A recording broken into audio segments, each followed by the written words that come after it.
¿Qué tal, amigos y amigas? Bienvenidos a un nuevo episodio de este podcast Dogma de Fe. En esta ocasión tenemos nuevamente como invitado y a quien le agradecemos haya aceptado esta invitación a la charla, al teólogo y filósofo, el doctor Gabriel Verduzco. Gabriel, ¿cómo estás? Bien, muchas gracias. ¿Cómo te ha ido? Marcos. Muy bien, muchas gracias. Gracias por la invitación. Muchos saludos a todos los escuchas y todos los que vean este programa. Fuiste uno de nuestros primeros invitados al podcast y ahí va, creo que cumpliendo su propósito. Muy bien, qué bueno. Ha habido muy buenos programas de los que me ha tocado escuchar y ver las promociones. Muy buenos invitados que ha habido. Muy buenos temas muy interesantes. Gracias, Gabriel. Pues mira, te invitamos porque en estos tiempos sórdidos estábamos recuperando aquel libro de Nietzsche de 1882, La Gaia Ciencia. Ajá. Su personaje loco, aquel que salió a una plaza a gritar: Dios ha muerto, lo han matado los hombres. Y yo, en tu calidad de teólogo, Gabriel, doctor en filosofía, te pregunto, ¿Dios está muerto? ¿Lo mataron los hombres? Híjole, es una respuesta complicada. Yo creo que sí. Hay al menos algunas imágenes de Dios, yo creo que sí están muertas y ya no son operativas. Unas para bien y otras para mal. Pero yo creo que sí. Esto que de Zaratustra, ¿no? En la Gaia Ciencia es un grito, es un reclamo a lo que el occidente cristiano había hecho para la segunda mitad del siglo XIX, que escribe esto Nietzsche, y que es un reclamo a una, creo yo, una deformación y a una traición incluso al mensaje original, ¿no? De lo que pudiéramos denominar el mensaje original del Evangelio de Jesús. El mismo Nietzsche habla, ¿no? O sea, Jesús es un, valga la expresión, un tipazo, ¿no? Pero lo traicionaron. Entonces, yo creo que esa imagen... El último cristiano murió en la cruz, dijo Nietzsche también. Sí, y junto con el Evangelio. Sí. También clavaron el Evangelio en la cruz, dicen. Entonces, yo creo que hay un reclamo a cómo evolucionó el cristianismo, sobre todo en Occidente, y la imagen de Dios que se creó a partir de todo eso, ¿no? Que es un... lo que está detrás parece ser un Dios que lejos de alegrarse en la humanidad y en lo que pueden hacer los seres humanos, pareciera más bien así como aquella imagen que aparece en la película, de los que sean muy nuevos la pueden buscar, supongo que estará por ahí en internet, aquella del abogado del diablo, uh-huh. ¿No? Que Al Pacino dice, ahí hay un diálogo que dice, o sea, Dios es un enfermo, dice, porque te pone los platillos y te dice, mira, pero no pruebes. Bueno, prueba, pero no tragues, ¿verdad? Y si lo haces, pues entonces estás mal. Entonces, es un enfermo, ¿para qué nos hace esto? Pareciera que una forma de cristianismo contra la que reclaman buena parte de los filósofos ateos tiene que ver con esto, ¿no?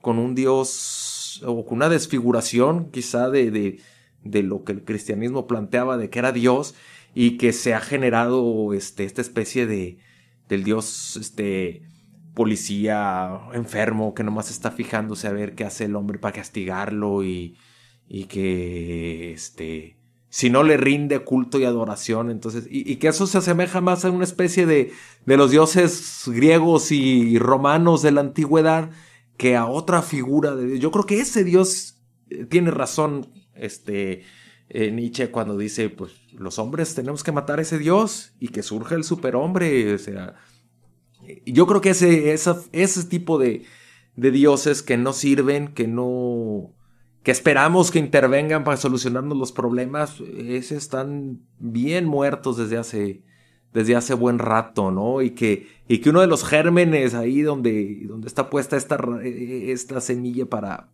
su muerte pues vendrán en la Ilustración, a lo mejor en el Renacimiento empiezan algunas cosas a decir, ese Dios más bien es un obstáculo para el ser humano y mejor hay que quitarlo del medio, no nos sirve para nada.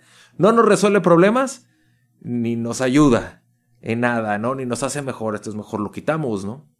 Entonces habría que preguntarse qué figura de Dios es la que estaría detrás, ¿no? Creo yo.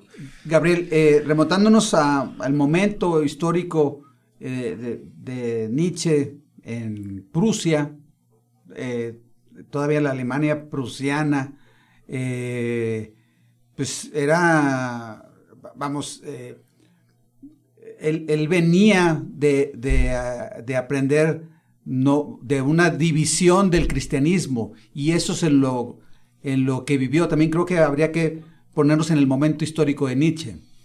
Sí, buena parte de o sea, Nietzsche y algunos otros de los grandes figuras del ateísmo alemán, ¿no? Por decirlo de alguna manera, son hijos de pastores luteranos, y el luteranismo tiene en su contra, que tiene una antropología muy pesimista.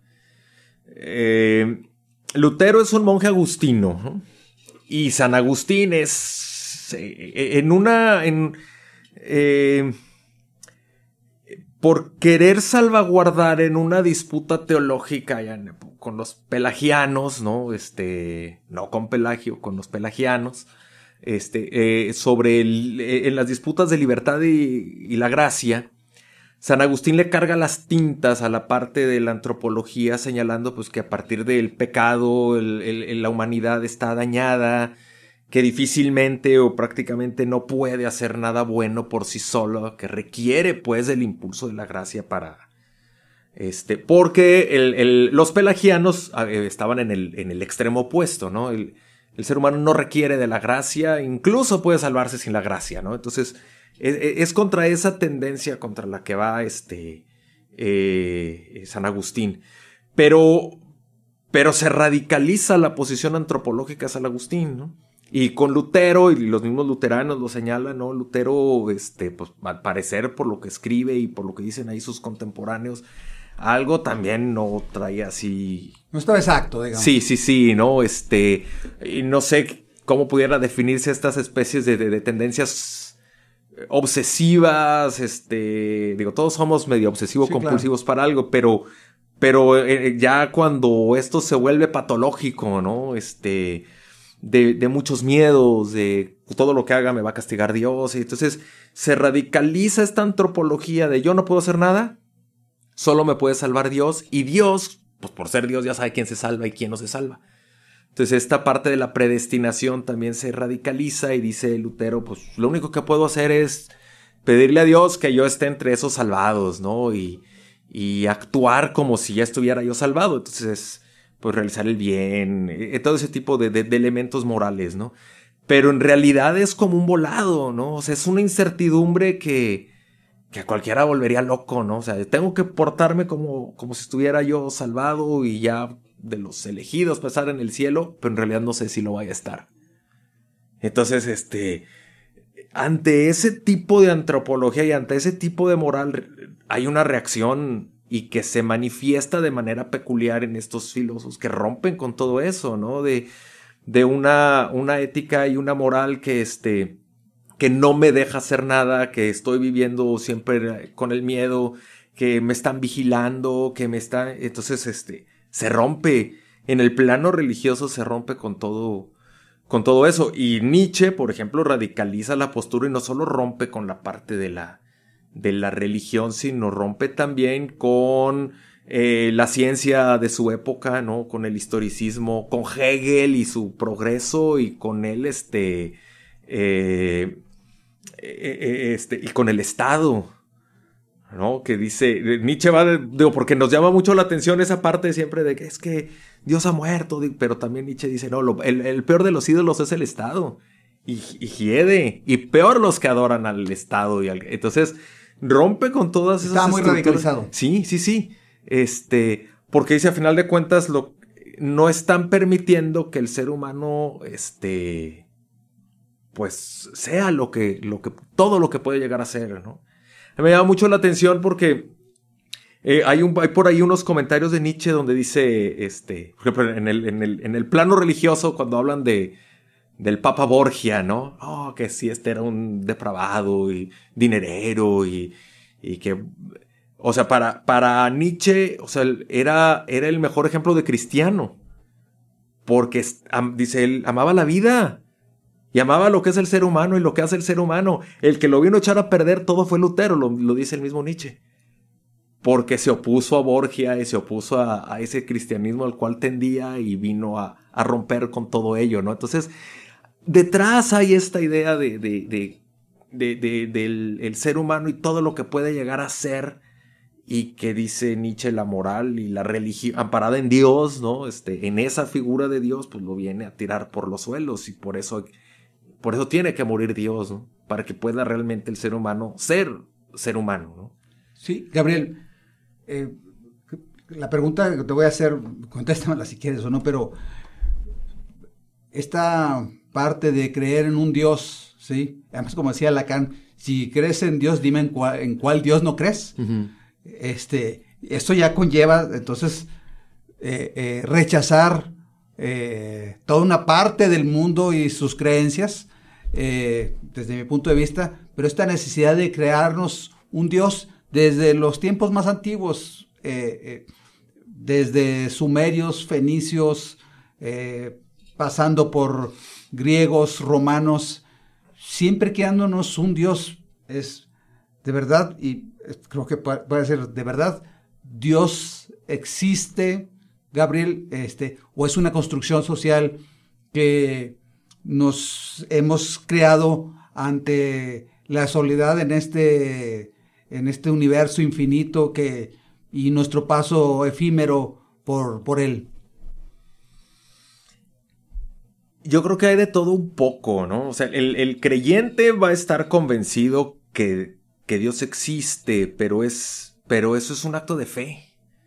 O sea, no hay... Al decir que es un acto de fe, no tenemos cómo demostrarlo. A partir de la Ilustración y todas estas cuestiones, la teología y la religión se volvió apologética, se volvió defensa, ¿no? Y no, te voy a demostrar que Dios existe, porque... Y ahí está, en las montañas, y los cielos, y las aguas, y en los ríos. Y las bibliotecas se llenaron de libros con títulos así de la Biblia tenía razón, la religión demostrada, la sin razón del que no cree, y cosas por el estilo, ¿no? Y ha faltado también esa apertura. O sea, y yo insisto, hablar de la existencia de Dios es un acto de fe.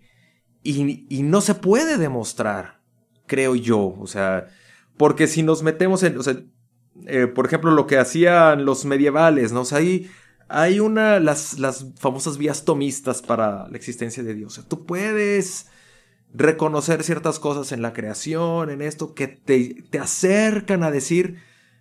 O sea, para hacer azar es demasiado bueno, demasiado perfecto, demasiado...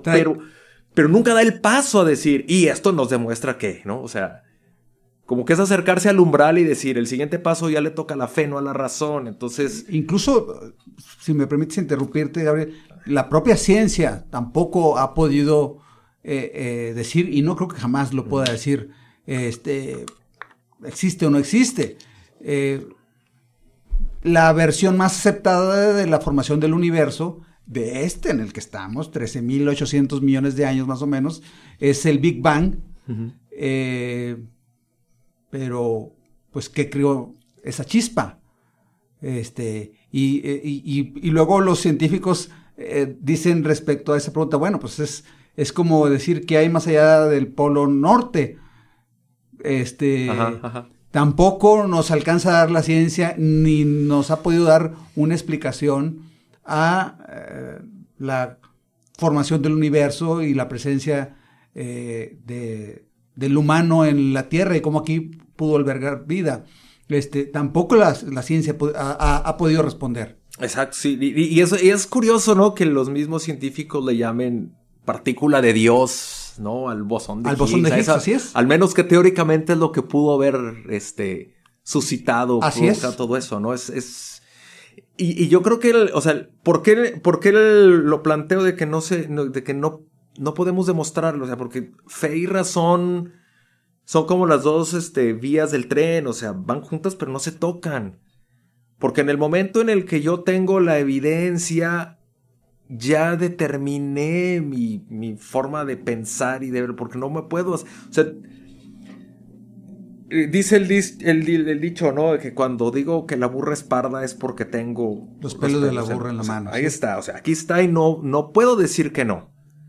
Entonces, la demostración lógica no tiene la fuerza de la evidencia, pero bueno, al menos hasta que no la obtenemos, ¿no? Que es como también procede muchas veces la ciencia, ¿no? Si A, entonces B, y luego C, ¿no? Pero tengo que ver, tengo luego que demostrarlo, no todo lo que se hace en laboratorio, ¿no? Bajarle la teoría para demostrar que realmente funciona de esta manera, pero cuando ya la fe deja de ser fe y se convierte en dato evidente, yo ya me determiné, ya no tengo para dónde hacerme. O sea, 2 más 2 igual a 4. ¿No? Yo no me puedo hacer de, no, 2 más 2 es 2.9, no, 5.09, no, o sea, Sí, exacto. Dirán los físicos cuánticos, no, sí es posible, o sea, ahí lo tenemos, ¿no? Ahí está. Entonces, ya determiné, ya no me puedo hacer para ningún lado. Si yo digo, a mí me consta que Dios existe, ya me fregué. Porque entonces ya no queda, ya no hay margen para la libertad. Entras el terreno de las creencias. Ya no estaría en la creencia, pues se supone que ya tendría yo la evidencia, ya no tengo para dónde hacerme. Y entonces pues ahora o haces lo que ese Dios del cual dices tú tener la evidencia te exige, o ya te fregaste. O sea, la ciencia a mí no me da libertad. El dato científico constatable empíricamente a mí no me da libertad para decir sí o no. Como tampoco te lo da la religión. La religión existe. La religión en ese plano no me lo daría. Yo tendría que decir, bueno, el acto de fe es un acto libre y voluntario. Yo puedo creer, yo puedo decir, ante estas cosas doy el paso y digo, sí creo. Y entonces tendré que dedicar mi vida a orientarla, a vivir de acuerdo a eso que creo, pero siempre está el otro lado de, ¿y sí? ¿No? O sea, siempre queda abierta la puerta a la duda, porque no estoy determinado, al final no me consta. Y dirían los teólogos y los grandes místicos, y solo hasta que estemos del otro lado veremos, ¿no? O sea, estamos viendo como de espaldas, dicen algunos, pequeñas probadas, pero en arras, dice San Pablo, ¿no? Pero no es tal cual, porque si no ya me fregué. Ya no hay libertad, y yo creo que la clave está en eso. La libertad me va a permitir a mí tomar la decisión, pero tengo que ser responsable. Y yo creo que, parafraseando un poco a Eric Fromm, ¿no? Con lo del miedo a la libertad, yo creo que esa es la piedra de toque. Cuando nos hacemos un Dios centinela, policía, que siempre me está vigilando, no me hago responsable. Aquí está, paso 1, paso 2, paso 3. Tú sigue, dice el adagio, el que obedece no se equivoca. Y entonces yo siempre he hecho lo que me pide, pero ya no hay libertad y por lo tanto no hay responsabilidad. Y entonces dar el paso a decir, no, o sea, yo creo en un Dios que ya me lo dio todo desde el principio y me hizo libre, y Él me da la posibilidad de una cosa u otra, pero tengo que ser responsable de mis decisiones. Uno como padre de familia con los hijos, ¿no? O sea, yo quisiera que no te metas en problemas, pero pues tienes que tomar tus propias decisiones. Libre albedrío. Pero ser responsable. O sea, porque creo que se nos olvida esa parte, ¿no? O sea, la libertad implica responsabilidad. Y ahora para las generaciones nuevas que parafrasean mucho a el hombre araña, ¿no? Y que grandes poderes implican una gran responsabilidad. Es esto mismo, la libertad implica responsabilidad. ¿Quieres? Dale, pero apechuga las consecuencias, buenas o malas, ¿no? Entonces, yo creo que ese es el punto de inflexión, donde yo creo en un Dios que me va a resolver los problemas, que me va a decir, pues, ¿cuál es la diferencia con...? Luego se enojan, algunos que no les gusta ser críticos, ¿no? Con sus creencias y decir, es que si tú le pides a Dios que te cure de la enfermedad, ¿cuál es la diferencia con la medicina o con el médico? Incluso puede ser más efectiva la medicina o el médico. tendríamos que verlo de otra manera, ¿no? Dios no es un tapagujeros. Y entonces ese es otro Dios que yo creo que si no ha muerto debe morir. Esa percepción de Dios, esa idea de Dios. Sí, porque precisamente todo, o sea, y que nos lleva a la piedra de toque de todas las religiones, que es el problema del mal. O sea, si Dios existe, ¿por qué sufre el inocente? ¿Por qué hay abuso de niños? ¿Por qué existen las guerras? ¿Por qué nos está llevando al desastre esto? ¿Por qué Dios no mete la mano? Entonces, tendríamos que responder desde la libertad y la responsabilidad antes que decir... Y ahí viene de las gentes más, desde mi punto de vista, retrógradas, es porque te alejaste de Dios. Sería su respuesta. Asumo. Sí. Es una yo soy el que lo estoy asumiendo. Te alejaste de Dios, ¿sí? Pero ¿de cuál Dios nos estamos, digamos, de este lado del continente, el Dios que nos llegó a nosotros, Yahvé, en la primera parte era un Dios represor, Gabriel. Sí, digamos, sí. En lo que suelen llamar el Antiguo Testamento, que los dos ya son muy antiguos, por lo menos en los términos de nuestro paso por esta vida, un Dios represor. Sí. Gabriel, si tú estás de acuerdo. Sí, dice ahí por ahí un salmo que dice: Dios de la venganza, levántate. Mira lo que nos están haciendo, ¿verdad? Tú toma nuestra causa. Entonces, hay una imagen, o sea, hay una evolución también en la imagen de Dios. Luego, si se revisan así críticamente los textos bíblicos, pero sí destacan mucho esta idea de un Dios irascible, de un Dios que, así como caprichoso, ¿no? Que aplicaba castigos. Sí, o sea, se le aparece a Moisés y le dice que saque a los hebreos de Egipto porque padecen esclavitud. Y cuando están a medio desierto, Dios le dice a Moisés: mira el pueblo que sacaste, ya los voy a exterminar a todos, ¿no? Entonces, hay que tener ojos críticos, Juan Leo, porque sí se forma una imagen así, y que luego nosotros de niños, en pleno siglo XX, ¿Te va a castigar Dios? Nos tocó eso. La frase famosa, ¿verdad? No hagas esto porque te va a castigar Dios. Fíjate que me pasó eso, ándele, ya ve, porque no fue a misa el domingo, por eso. Te castigó Dios. Sí, entonces el Dios del castigo. Sí. Y el conductismo a todo lo que da, ¿no? Pero en mal plan. Porque era Dios te está viendo y te va a castigar. Y entonces, pues, atente a las consecuencias, ¿no? Y luego va uno a la iglesia y Dios es amor.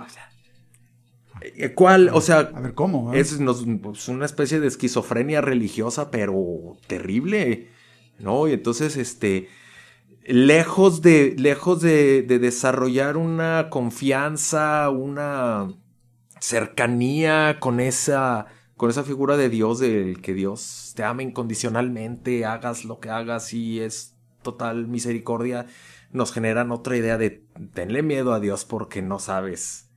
Y luego hay muchos que se encargan de echar todavía más leña a la lumbre diciendo: es que en cualquier momento puedes pecar. Uno peca en cada instante, está siempre, o sea, así como que, oye, espérate,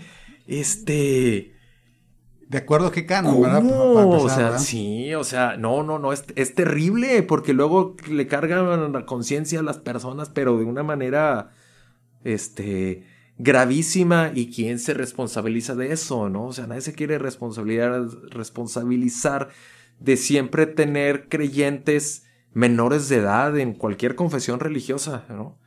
Porque, decía la crítica que ponía Humberto Eco en El nombre de la rosa, ¿no? La duda, abre paso, la investigación y la duda, ¿no? Lo que hacen es, quebrantar la fe, las costumbres, y entonces, ya no va a haber temor de Dios, ¿no? O sea, pero... porque le tengo que temer. Sí, o sea, si nos ponemos en ese plano, o sea, yo no quiero que mis hijos me tengan miedo. Yo como padre, no me estoy asumiendo como Dios, por supuesto, pero ojo, ahí hay una frase de Dios Padre. Ajá. Sí, Dios es el Padre, sí. Un tanto, pues, luego ahora envejecen mal esas frases Gabriel, ante el revisionismo histórico y los tiempos modernos, pues hay mucha misoginia en esa parte, ¿verdad?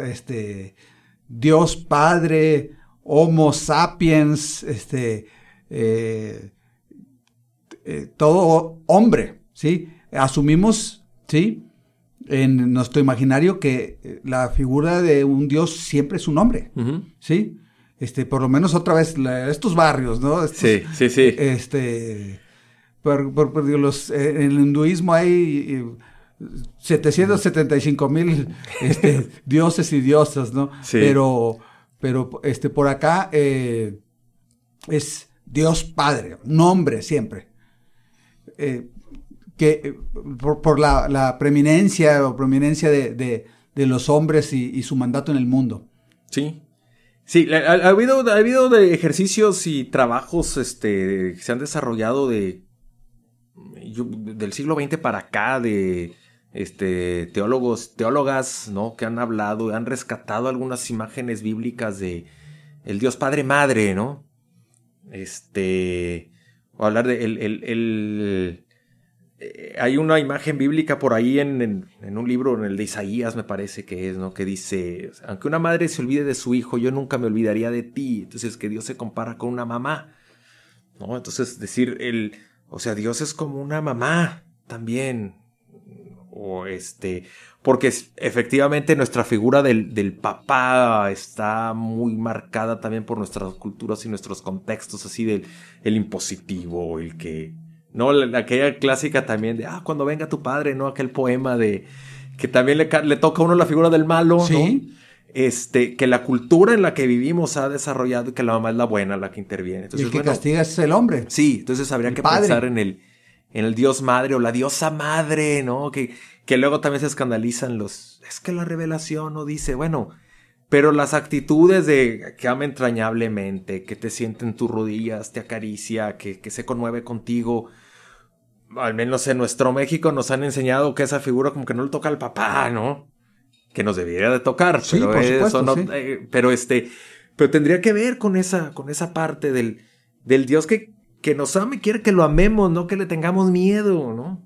Volviendo al punto, sí, del Dios pero que parte de del amor es, tengo que dejarte que crezcas y que te tropieces porque solo es la forma que hay para que aprendas de la vida y tengas la experiencia que te hará ser una mujer y un hombre completos, ¿no?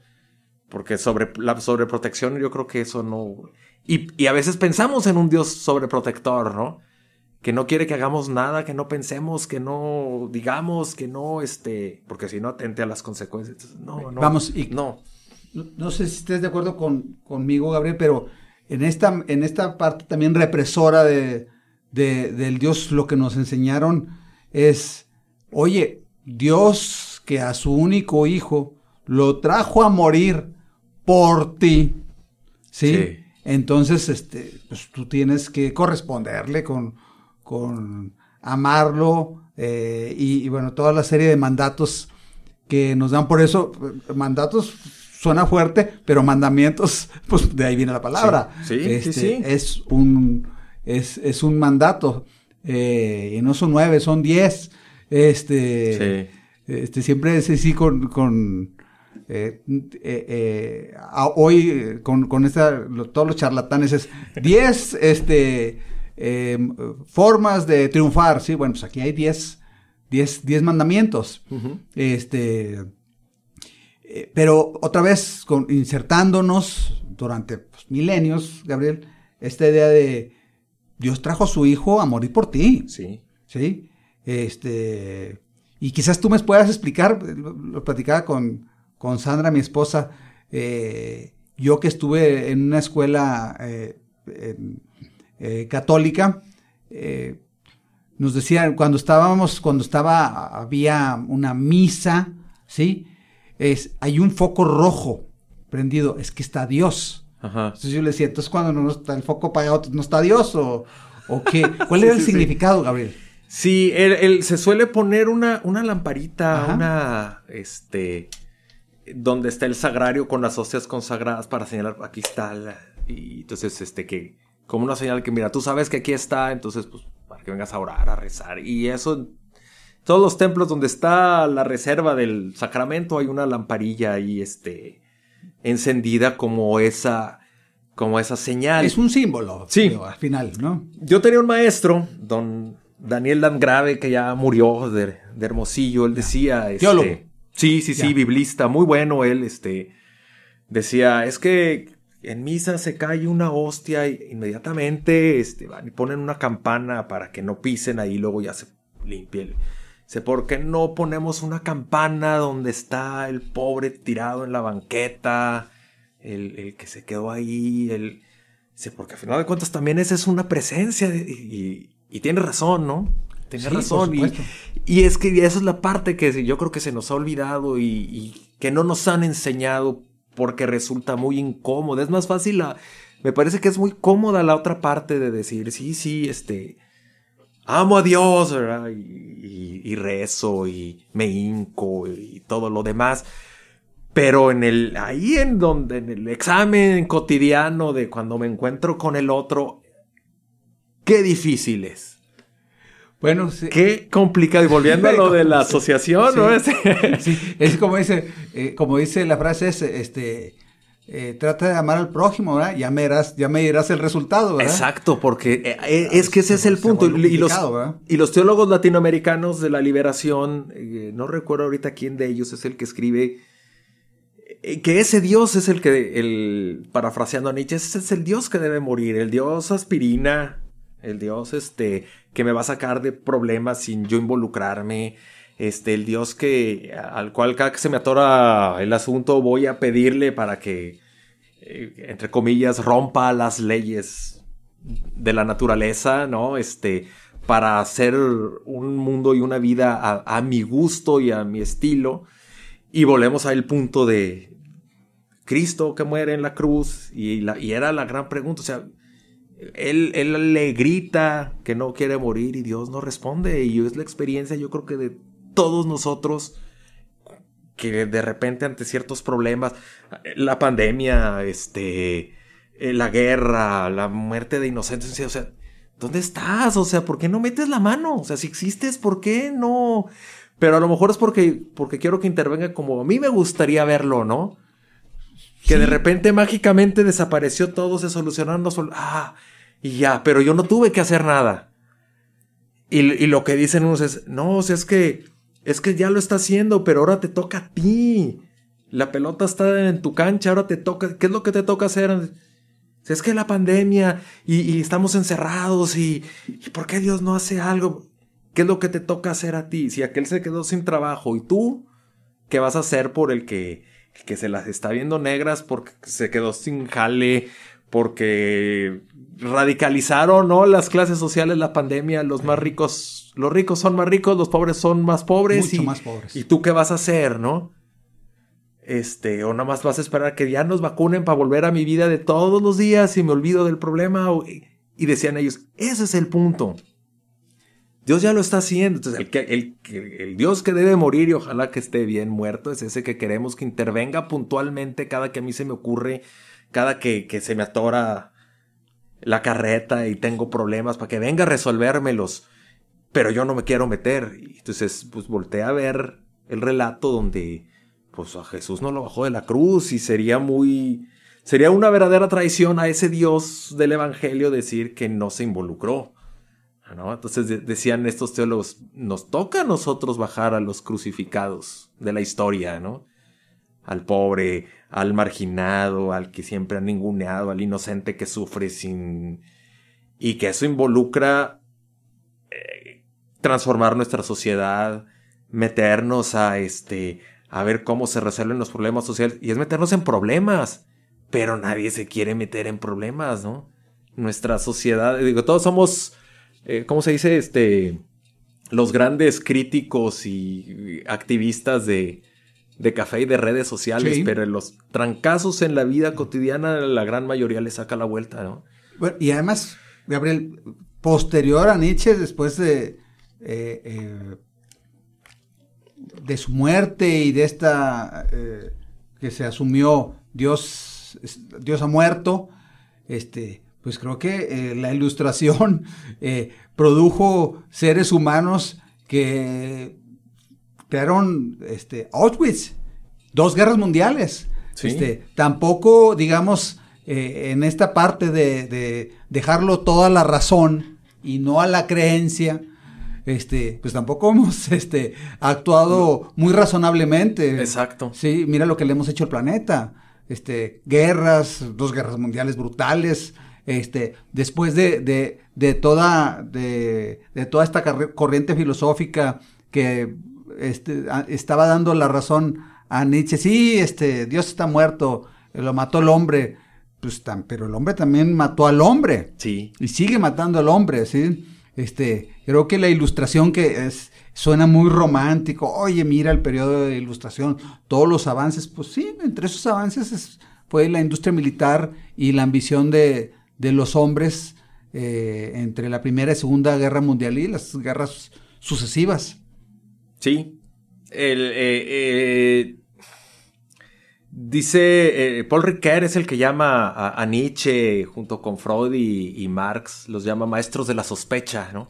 Precisamente ante esto decía, es que Nietzsche dice la Ilustración y el progreso no es tal, ¿no? Está detrás la voluntad de poder y el que tenga, el más fuerte siempre va a pararse arriba del más débil. Como ha sucedido y sigue sucediendo y va a suceder siempre, ¿no? Freud dice, no es cierto que seamos racionales, actuamos más bien con el estómago, ¿no? Las pulsiones estas que no tienen nada de racional. Y Marx dice que la hermandad, seres humanos, todos juntos, los ideales de la Revolución Francesa, ¿no? Dice, no, ¿quién es el dueño del capital? Y ese es el que le mueve. Y junto con las otras cosas pues hago todo lo posible por mantener y crecer en mi capital. Y más de algunos siempre ha dicho, las guerras son una forma de aumentar el capital, de hacer crecer a los países. Pero pues siempre hay quienes tienen que pagar con sangre. Y lo estamos viviendo ahorita, sí. ¿No? Esto de las guerras mundiales, o sea, decía Dietrich Bonhoeffer, ¿no? Dice, ¿cómo hablar de Dios después de Auschwitz? Y decía, o dice, ¿no? Gustavo Gutiérrez, el padre de la teología de la liberación, dice él, ¿cómo hablar de Dios desde Auschwitz, ¿no? Porque América Latina es un continente creyente, pero terriblemente empobrecido, ¿no? No habla de pobre porque dice, pobre pareciera que es decisión propia, ¿no? Ajá. Empobrecido, porque no han querido... O sea, yo no quería que me quitaran, que me estén despojando de lo que tengo, ¿no? Y luego toda esta discusión, toda la carga. Gabriel, aunque nos desviemos, el pobre es pobre porque quiere, ¿no? Sí, no. A ver, de veras, ¿tú crees que el pobre es pobre porque quiere? No, es que pues, el que se levanta y le friega, pues, se va creando su destino. Espérame, a ver. Sí, le dicen a uno, es que yo conocí a un señor que no quería trabajar y vivía... Sí, eso lo quieren extrapolar para todo, ¿verdad? Sí. Con ellos intentando tapar los abusos del capitalismo rapaz y toda la gente que se aprovecha de eso, con masas empobrecidas, yendo como autómatas a trabajos insatisfactorios que pagan insatisfactoriamente. Sí. Tampoco le pidas después, ahora vuelvo a traer el tema, que crean en un Dios cuando no lo ven, que les responda en muchas cosas. Sí. Entonces, es todo un conjunto, y yo creo que ese es el acierto de la teología que surge después del Vaticano II, al menos en el cristianismo católico occidental, ajá, ¿no? Que pone el acento en los problemas sociales y estructurales que hay que decir, somos responsables de ello, y si somos responsables de la injusticia y la pobreza, ese es el pecado que tenemos que revisar, no si el adolescente mira pornografía, si el niño se robó el chicle de la tiendita. No, ¿qué estoy haciendo yo para mantener una estructura que tiene millones de personas empobrecidas y que no van a salir de ahí. No hay forma que salgan. O sea, porque es, pues que se ponga a trabajar. No, o sea, no basta. O sea, yo estoy trabajando y no basta porque empiezas a ver, oye, ya voy a cumplir 50 años y mi Afore me da muy apenitas 200,000 pesos. ¿Cómo voy? O sea, no tengo futuro. O sea, no tengo futuro en términos de economía. Sí, porque hubo alguien allá arriba que decidió que los trabajadores no tenían por qué tener una pensión y que mejor ahorren para invertir en otras cosas, y si funcionó la inversión, pues vas a tener un buen retiro, pero si no, pues con la pena nomás ahorraste 15 pesos. Eso sí, si la Afore o ese sistema pensionario no quiebra, si alguien no comete un fraude y se va corriendo, ¿verdad? Porque hace un mes salió de que había sido el año más bajo de las Afores desde que se instituyeron y que no había ganado no sé cuánto. No habían ganado, fíjate, es muy interesante. Es el año que ganaron menos. Sí. Fíjate, no te dice que no ganaron, ¿sí? Es el año que ganaron menos. Ellos ganan porque administran mi dinero para el retiro. Sí. Entonces yo les tengo que pagar. Y el sistema neoliberal, ¿sí? Por eso luego tiene tanto éxito el discurso de Andrés Manuel. Porque pues, al final hay muchísimo desierto. Sí. El sistema neoliberal pusieron en concurso allá por el 96. Oigan, ya no dan los fondos para el retiro. Entonces, si ustedes, por obra y gracia de Dios, otra vez, quieren tener un buen retiro, entonces van a meterlo a estas Afores, ¿sí? Ajá. Y estas Afores van a administrar tu dinero, te van a estar dando un estado de cuenta ahí, y luego de 35 años que trabajes, porque además vamos a aumentar la edad de jubilación, ¿verdad? Exacto. ¿Sí? Ya no es ni siquiera la edad de uno, es los años laborales. Así es. Entonces, ellos te van a estar cobrando todos los años porque manejen tu dinero, ¿sí? Porque tú no lo puedes manejar, ¿eh? Eres muy irresponsable, ¿sí? No tienes libertad, eres muy tonto, eres muy torpe en tus decisiones económicas, para eso están estos especialistas. Y profundizando aún más, Gabriel, la desigualdad. Entonces... Sí. En este mundo de pobreza, pues no le pidas a la gente, oye, es que no crees en Dios, oye, sí. Por eso te va así. Exacto. Sí. Por no creer en Dios, sí, y llegas bombo los sábados de tu trabajo, después de haber trabajado 48 horas, durante la semana 50 horas, más tiempo extra, pues quieres llegar a tomarte una cerveza. Claro. Sí. Y Dios te va a castigar por no ir a misa el domingo a las 7 de la mañana. Exacto, ¿verdad? No, hombre, vete al demonio, ¿sí? Sí. Es correcto, sí. O sea, no. Hemos hecho a Dios parte de este sistema de opresión y de exclusión. Y lo hemos traicionado a final de cuentas, ¿no? En ese sentido. Porque hemos calmado nuestra conciencia de mil maneras para no sentirnos interpelados por esa parte y qué estoy haciendo por transformar mi sociedad, ¿no?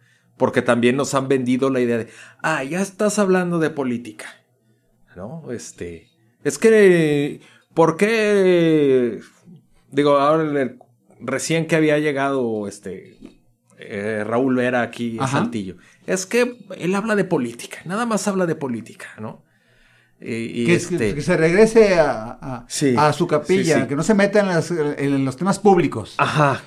¿Por qué no nos habla del evangelio, no? Dice por ahí Fray Beto, los cristianos somos seguidores de un ajusticiado político. ¿Sí? Jesús de Nazaret no se murió de viejito ni en una cama de hospital, lo asesinaron. Lo asesinó el poder político de su época. Con toda la fuerza que tenía. Por supuesto. O sea, es lo más absurdo pensar que el cristiano no debe involucrarse en los asuntos de la política. Y no se trata de la parte partidista, que también puede meterse en la parte partidista si lo quiere, ¿no? Pero es ¿cómo tengo que transformar mi sociedad para que sea una sociedad más pareja, más justa? Sí, voy a retomar, hablamos poco de política en este podcast, Gabriel, tú lo sabes, pero tengo que traer a discusión el tema de los sacerdotes asesinados en la Sierra Tarahumara, en Chihuahua, y la respuesta me parece muy pobre del presidente Andrés Manuel entonces quieren que regrese la política de los balazos. No queremos que regrese la política de los balazos, queremos que regrese el Estado de Derecho. Sí. Y entonces endilgando a los, eran franciscanos, jesuitas, endilgando a los jesuitas, casi están llamando un discurso de odio y de guerra. Así, a ver, espérame, se los mataron, ellos son las víctimas, tú no eres la víctima, me parece también, ahora en contra del presidente López Obrador, una pésima respuesta a unos sacerdotes que están allá en la sierra. ¿Quién quiere estar en la sierra de Chihuahua? Ahora sí que, como dice la frase, por Dios, Sí. Me parece una pésima respuesta, ¿sí? Así como reconocemos que mucho de su discurso está vigente en esta parte de el neoliberalismo opresor, ¿sí? Esta parte esta otra de la violencia y su respuesta a la violencia es, me parece inadecuada, porque en un principio, y otra vez en el Antiguo Testamento había un Dios que actuaba por la espada, Gabriel. Sí, y yo creo que no podemos, o sea, estos extremos no pueden mantenerse ni la Guerra Santa, ¿no? Esta parte también ha habido las experiencias en América Latina, en México, donde desde la parte religiosa, motivar, ¿no? La insurrección. Armada, ¿no? Los cristeros. Por ejemplo, los cristeros aquí en México, que pues se radicalizan ante una posición que bueno, que también hay que verlo como parte de toda esta bola de nieve que fue la Revolución Mexicana, ¿no? Pero pienso, por ejemplo, las guerrillas latinoamericanas de los años 60 y 70, ¿no? Cómo algunas están motivadas desde la parte religiosa, sí. ¿no? Con la teología, muchísimo con la teología de la liberación. Sí, de una lectura así, en ese extremo, ¿no? Que hay otras, a mí me llama mucho la atención, por ejemplo, la figura de Camilo Torres, ¿no? El sacerdote colombiano que se va con la guerrilla, pero no como guerrillero, sino como una especie de capellán de la guerrilla. Dice, ¿cómo puedo celebrar yo la misa? Dice, cuando mi gente, mi pueblo está allá. Que la única respuesta, la única solución que he encontrado a resolver sus problemas de injusticia es tenerse que alzar en armas. Tengo que irme con ellos. Rechazo la violencia, pero no a las personas. Entonces, yo creo que por ahí va el asunto. O sea, esta parte de cómo tenemos que, valga la expresión, politizar el compromiso religioso de ese aspecto de cómo me estoy comprometiendo a cambiar las estructuras injustas, ¿no? O sea, no pensar que la política es hacer campaña porque sino esa idea de cómo hago que la economía sea realmente una economía que más humana, ¿no? ¿Cómo se llama? La economía moral, decía Julio Volvinic, ¿no? Así es, Volvinic, sí. Algo así, ¿no? Entonces, ¿cómo lo tengo que hacer? Y entonces, pues cada quien tendrá desde su situación concreta encontrar los caminos y si es creyente de la confesión que sea, y cómo le está iluminando su creencia, ¿no? O sea, esta parte de cómo hago viva la compasión, que sería la parte más auténtica de toda religión, cómo la hago vida en mi vida cotidiana, ¿no? Y entonces, por ejemplo, o sea, cómo genero estructuras de igualdad en mi escuela, en el aula, cuando no todos están en las mismas condiciones, y no me refiero solo al aprendizaje, entre el que le batalla más para poder ir a la escuela y el que le batalla menos, entre hombres y mujeres, en todo este aspecto, ¿no? O sea, que en mi propia posición ante los estudiantes, ¿cómo tengo que generar un ambiente que no es el de yo hablo y tú te callas, yo mando y tú obedeces? No, o sea, ¿cómo empezamos a generar eso también es y no solo porque lo tenga que decir un reglamento, ¿no? De la universidad o políticas gubernamentales, sino como creyente, cómo creo que todos somos iguales y que entonces yo tengo que hacer algo por ellos, ¿no? Y es ir transformando todo eso a llegar a otros elementos, lo que hacía don Pedro Pantoja, ¿no? Aquí en el estado, de hacer talleres de esta capacitación en el orden político, de decir, oye, la opción, si tú te quieres involucrar en la parte partidista, adelante, y la opción que tú quieras hacer, pero ten en cuenta que como creyente hay unos valores que tienen que ver con el reino, la justicia, la igualdad, cómo los vas a hacer vida, pero pues desde tu familia, no nada más en el meeting ahí en la plaza contra el gobierno, y en tu casa, ¿qué haces? O sea, que volvemos al ejemplo para no idealizar, ¿no?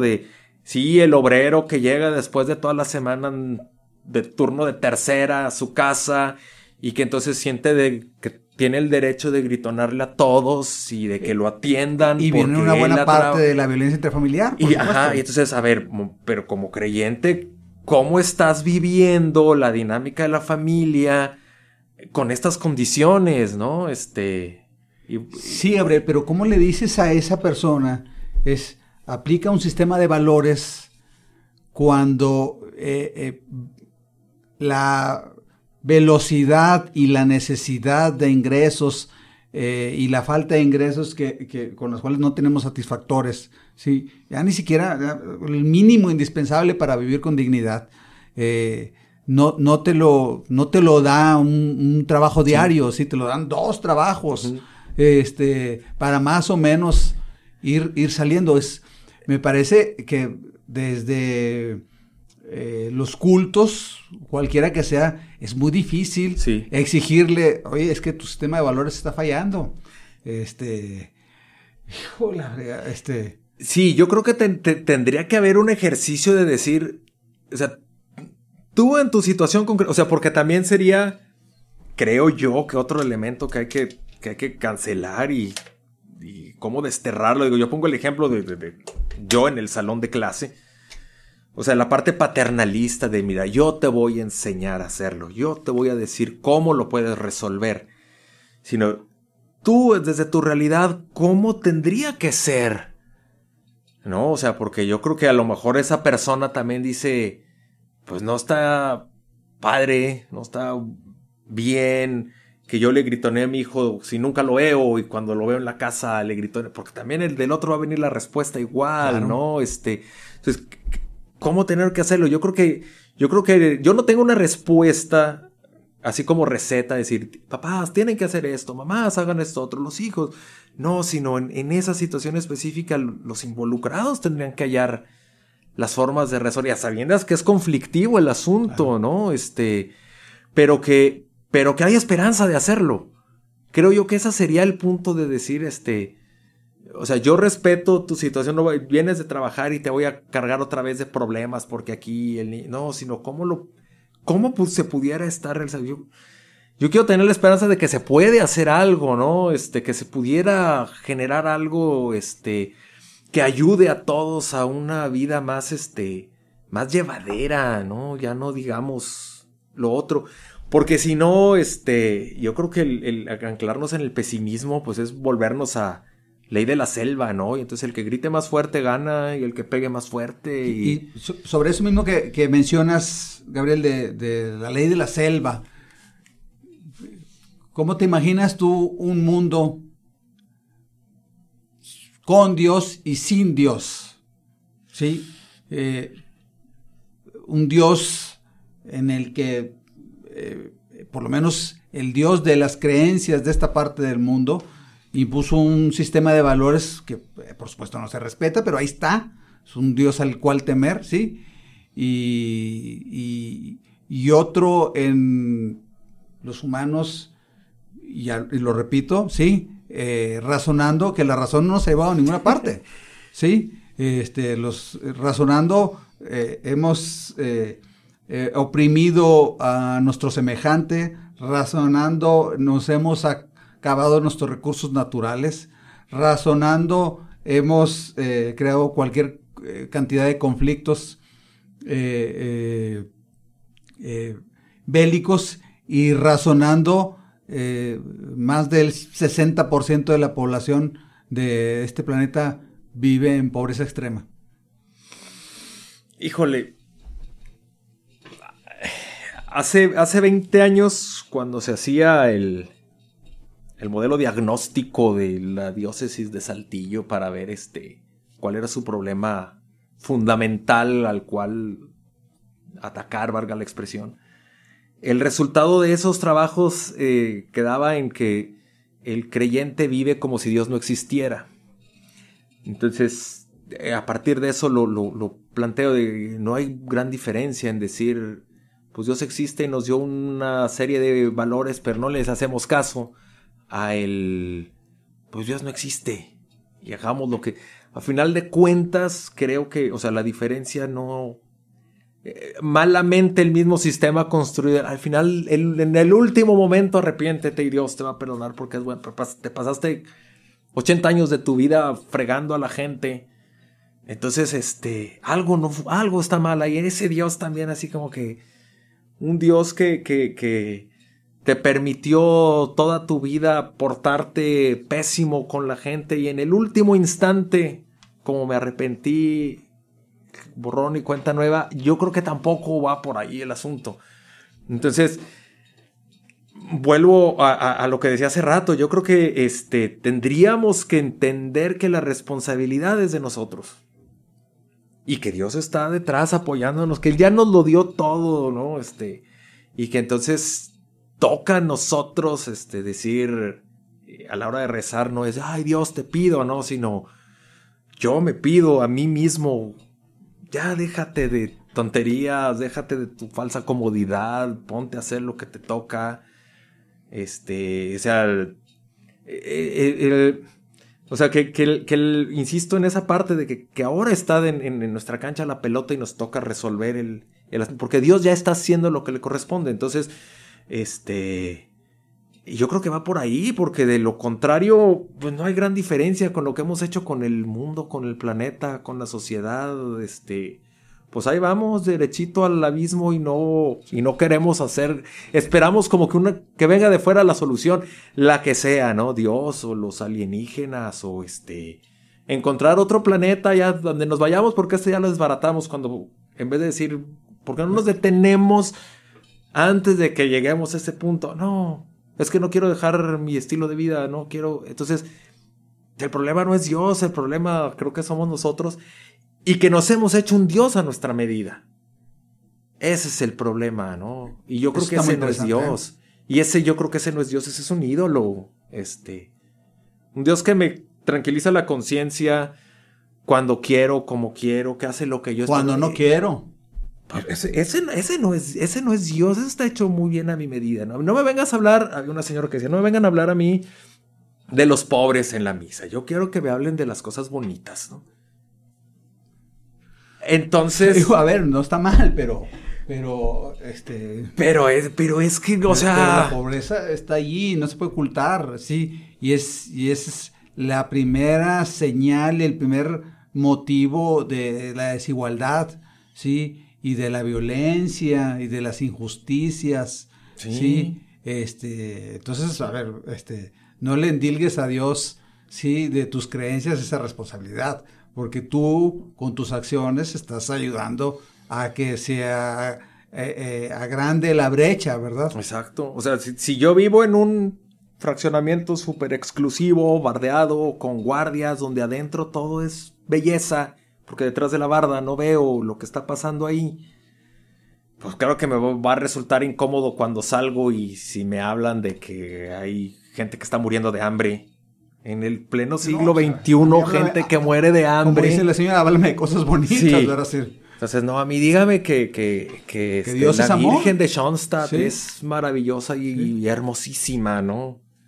Pero, ¿y eso ¿en qué hace mejor la sociedad en la que estás viviendo?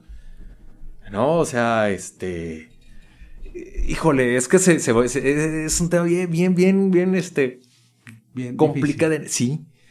Y la bronca es hacer que Dios se ajuste. O sea, yo termino ajustando a Dios a mi cuadradito de mi manera de entender las cosas, ¿no? Que no se vuelva incómodo tampoco esa figura de Dios, ¿no? El Dios que me va a resolver las broncas y luego hay muchas modas religiosas también, que son nada críticas ni con nuestra manera de vivir la fe, ni con la sociedad, ni con lo que hemos hecho de nuestra sociedad, ¿no? Y creo que ese Dios, claro, que ese Dios se muera, ¿no? Renunciar a ese Dios y dejar que, decía un maestro, hay que dejar a Dios que sea Dios. No le impongas lo que tú quieres que sea, porque ese no va a ser Dios. Sí, a ver, yo quiero que Dios me resuelva. Sí. Yo quiero que Dios me cure. Yo quiero que Dios me conforte. Yo quiero que, como dices tú, dejar a Dios que sea Dios. Sí. Y ese Dios es el que pues puso responsabilidad en tus manos y lo que quieres es que te hagas responsable. Pero le sacamos la vuelta, o sea, no queremos. Sí, pues Gabriel, agradezco mucho. Yo terminaría reflexionando que en este mundo de injusticias, de pobreza, de desigualdad y de tanta ausencia de valores, si un Dios creador de todas las cosas algún día estuvo aquí, creo que hace mucho tiempo que se fue. Muchísimas gracias, Gabriel. Sí. Al contrario, muchas gracias. Nos espero que nos veamos pronto en un siguiente episodio. Muchas gracias. Gracias y nos vemos en el siguiente episodio de su podcast Dogma de Fe. Los invitamos a que se suscriban. Por aquí están las redes sociales de este podcast. Ayúdenos suscribiéndose en YouTube, oprimiendo la campanita y estamos en Facebook y estamos en TikTok y estamos en Instagram, estamos en toda la red de Twitter también, por supuesto. Gracias, Gabriel. Gracias al apoyo técnico. Muchas gracias.